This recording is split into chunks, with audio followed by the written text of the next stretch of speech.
হরে কৃষ্ণ। দণ্ডবাদ। প্রথমে আমার গুরু মহারাজ ভক্তি প্রজ্ঞান জ্যোতি গোস্বামী ঠাকুরের চরণে শত সহস্র কোটিবার দণ্ডবাদ। তিনি যেন আমার প্রতি সুপ্রসন্ন হন। বর্তমান চৈতন্য মঠাচার্য ভক্তিস্বরূপ সন্ন্যাসী মহারাজের চরণে শত সহস্র কোটিবার দণ্ডবাদ। তিনি যেন কৃপা বর্ষণ করেন। সমস্ত সাধুগুরু বৈষ্ণব ব্রহ্মচারী সন্ন্যাসী বৃন্দর চরণে শত সহস্র কোটি অনন্ত কোটি বৈষ্ণবের চরণে শত সহস্র কোটিবার দণ্ডবাদ। বাঞ্ছা কল্পতরুভ্যশ্চ কৃপা সিন্ধু বৈবচ পতিতানাং পাবনেভ্যো বৈষ্ণবেভ্যো নমো নমঃ। শ্রীকৃষ্ণ চৈতন্য প্রভু নিত্যানন্দ শ্রী অদ্বৈত গদাধর শিবাসাদি গৌর ভক্তবৃন্দ। হরে কৃষ্ণ কৃষ্ণ কৃষ্ণ হরে হরে, হরে রাম রাম রাম হরে হরে। ইউটিউবের ভক্তবৃন্দদেরকে বলছি, আমি যে নবদ্বীপ ধাম মাহাত্ম আপনাদেরকে শ্রবণ করাচ্ছিলাম, পরবর্তী অংশ শোনাচ্ছি। কেননা আমি মায়াপুরে গেছিলাম, সম্পূর্ণ করতে পারিনি, কিন্তু বইটা যখন সম্পূর্ণ করতে হয় দোলের মধ্যে, কিন্তু আমি তো সম্পূর্ণ শোনাতে পারি না, তাই পারিনি। তাই আপনাদের যদি মাঝখান থেকে কোনো অসুবিধা হয়, তাই শেষের অংশটুকু ছোট ছোট করে ভিডিও করে ছাড়বো। আপনারা শ্রবণ করুন, সাবস্ক্রাইব করুন, শেয়ার করুন, সঙ্গে থাকুন, লাইক করুন। ইউটিউবে ভক্তবৃন্দদেরকে বলছি। আর আমার বাড়ির তো নানান রকম বিপদ চলছে। আমার নাতিটা একটু শরীর খারাপ, তাকে গোল ব্লাডারে স্টোন, তার অপারেশন করতে হবে। তাই সেই বাচ্চারা তো এইগুলো একটু আমার সহযোগিতা করে, ছেড়ে টেড়ে দেয়। আমি এখন নানান সমস্যার মধ্যে রয়েছি। আপনারা আশীর্বাদ করুন, সবাই মিলে কৃপা করুন ভগবানের কাছে। সাধুগুরু বৈষ্ণব ব্রহ্মচারী ভগবানের কৃপায়, প্রভুপাদের কৃপাতে, গুরুদেবের কৃপাতে যেন আমার বাচ্চাটা সুস্থ হয়ে যায়।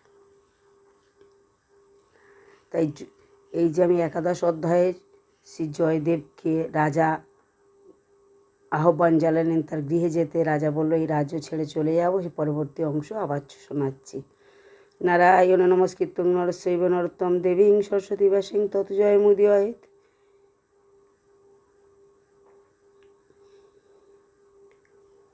রাজা বলে, প্রভু শোনো প্রভু আমার বচন, নবদ্বীপ ত্যাগ করি করো, ত্যাগ নাহি করো কদাচন।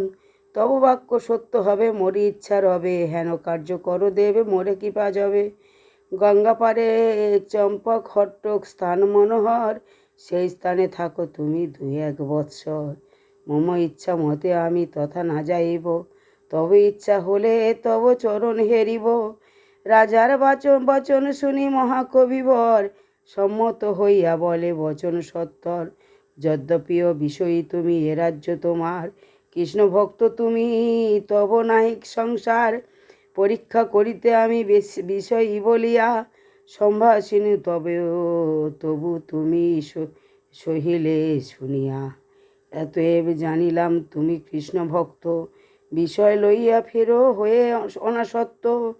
চম্পক হট্টেতে আমি কিছুদিন রব, গোপনে আসিবে তুমি ছাড়িয়া বৈভব। হট্ট ইষ্টচিত্ত হয়ে রাজা আমাত্ম দ্বারায়, চম্পক হট্টেতে গৃহ নির্মাণ করায়। তথা জয় দেবে কবি রহে কতদিনে, শ্রীকৃষ্ণ ভজন করে রাগমার্গ মতো। তথা জয়দেব কবি রহে কতদিন, শ্রীকৃষ্ণ ভজন করে রাগমার্গ মতো। দিন কত শ্রীকৃষ্ণ ভজন রাজা চম্পক হট্টে। তথা জয়দেব কবি রহে দিন কত, শ্রীকৃষ্ণ ভজন করে রাগমার্গ যত। পদ্মাবতী দেবী আনে চম্পকের ভার, জয়দেব পূজে কৃষ্ণ নন্দের কুমার। মহা প্রেম জয়দেব করে পূজন, দেখিল শ্রীকৃষ্ণ হইল চম্পক বরণ।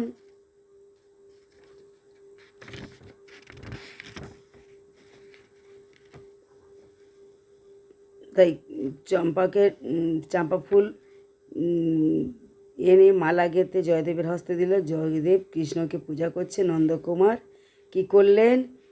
মহাপ্রেমে জয়দেব করে পূজন, দেখিল শ্রীকৃষ্ণ হইল চম্পক বরণ। সেই চাঁপা ফুলের কৃষ্ণ আবার চাঁপা বরণ রূপ ধারণ করল।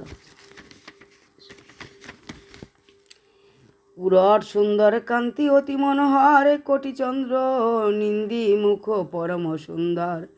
চাচর চিকুর শোভে গলে বন ফুলমালা, দীর্ঘবায়ু রূপে আলো করে পূর্ণশালা। দেখিয়া গৌরাঙ্গ রূপ মহাকবিবর, প্রেমে মূর্ছা যায় চোখে অশ্রু ঝরো ঝরো।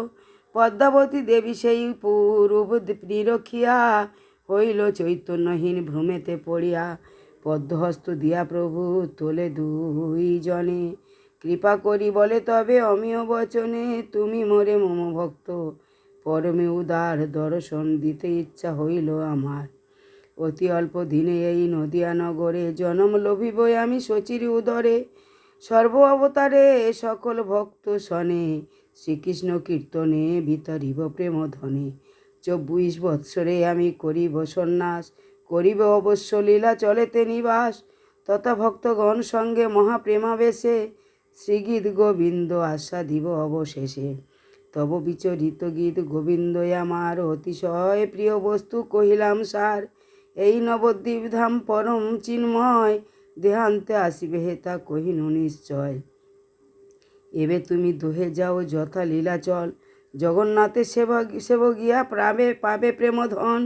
এত বলি গৌরচন্দ্র হইল অদর্শন, প্রভুর বিচ্ছেদে মূর্ছা গেল দুইজন।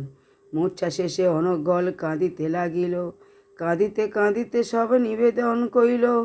হায় কিবা রূপ মোর দেখিনু নয়নে, কেমনে বাঁচিব তব তারে অদর্শনে।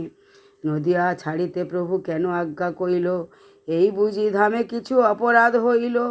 এই নবদ্বীপ ধাম পরম চিন্ময়, ছাড়িতে মানুষ এবে বিকলিত হয়। ভালো হইত নবদ্বীপে পশু পক্ষী হয়ে থাকিতাম চিরদিন, ধাম চিন্তালয়ে।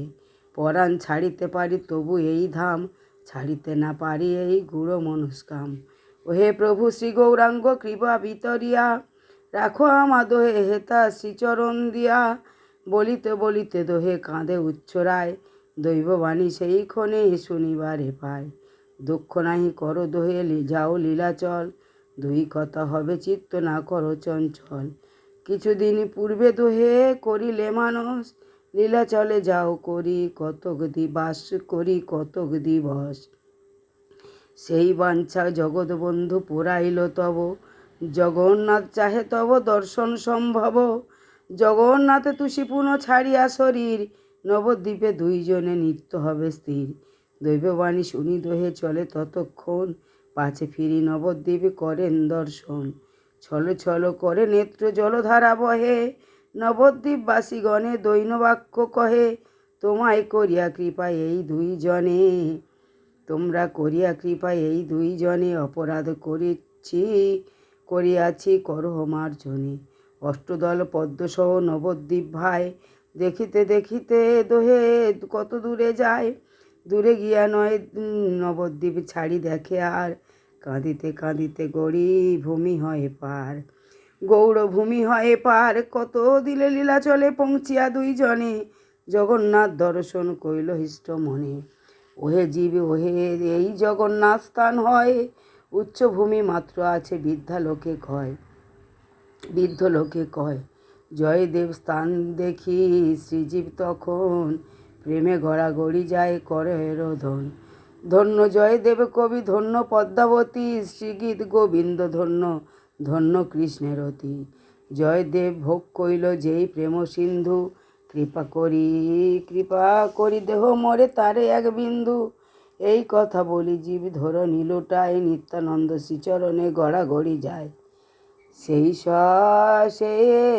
রাত্র সবে রয় বাণীনাথ ঘরে, বংশীসহ বাণী নিত্যানন্দ সেবা করে। নিতাই জাণ্ডবা পদ ছায়া যারে আস, নদিয়া মাহাত্ম গায় অকিঞ্চন ছাড়। হরে কৃষ্ণ। বাঞ্ছা কল্পতরুঃ কৃপা সিন্ধুভ্যশ্চ পতিতানাং পাবনেভ্যো বৈষ্ণবেভ্যো নমো নমো। নারায়ণ নমস্কৃত্যং নরস্যৈব নরোত্তমং দেবীং সরস্বতী ব্যাসিং তৎজয় মুদীরয়েৎ। ইউটিউবের ভক্তবৃন্দদেরকে বলছি, জীব গোস্বামীকে নিত্যানন্দ প্রভু নয়টাদ্বীপ পরিক্রমা করাচ্ছেন আর সমস্ত কাহিনী গল্প করছেন। তাই সমুদ্র গড়ে রাজাকে দর্শন দিয়ে দুর্বাদল শ্যাম সুন্দর দর্শন দিয়েছেন। ভীম যুদ্ধ কর চাইতে এসেছিলেন। পরবর্তীতে কবি জয়দেবের কাছে রাজা আবার এসেছিলেন। সেখানে ভক্ত বেশে এসে সেখানে তিনি গীত গোবিন্দ কাব্য রচনা করেছিলেন জয়দেব। তা জানতে পেরে আবার প্রভু গৌর হরি তাকে জগন্নাথ তাকে দর্শন দিয়ে বললেন, তুমি লীলাচলে যাও, সেই গীত গোবিন্দ সেখানে আমাকে শোনাও। তাই জয়দেব দশবিধ অবতার শ্রোতম ওখানে লিখেছিলেন বসে। আর লীলাচলে জয়দেব পদ্মাবতী জগন্নাথের কৃপা বলে আবার পুরীধামে চলে গেছেন। তাই পরবর্তী ভিডিও আবার দ্বাদশ অধ্যায়ে আবার পরে ছাড়ব। ঋতুদ্বীপ রাধাকুণ্ড বর্ণন ছাড়া হয়ে গেছে আগে পূর্বে, তারপরে ত্রয়োদশ অধ্যায় আবার আপনাদের পরবর্তী ভিডিওতে শোনাবো। তাই ইউটিউবের ভক্তবৃন্দদেরকে বলছি, আপনারা সাবস্ক্রাইব করুন, শেয়ার করুন, লাইক করুন, সঙ্গে থাকুন। আপনারা যদি না সঙ্গে থাকেন, সাবস্ক্রাইব করেন, শেয়ার করেন, আমি তো আগাতে পারবো না। তাই আমার গুরু কৃপা হি কেবলম গুরুদেবের কৃপাতে, আপনাদের কৃপাতে আমাকে আপনারা সবাই মিলে আমাকে কৃপা করুন। আপনাদের চরণে আমার শত সহস্র কোটিবার দণ্ডবোধ। সাধুগুরু বৈষ্ণব চরণে অনন্ত কোটি বৈষ্ণবের চরণে বাঞ্ছা কল্পতরুবশী পদ্মানা পাবন বৈষ্ণবের ভো নমো নমঃ। হরে কৃষ্ণ।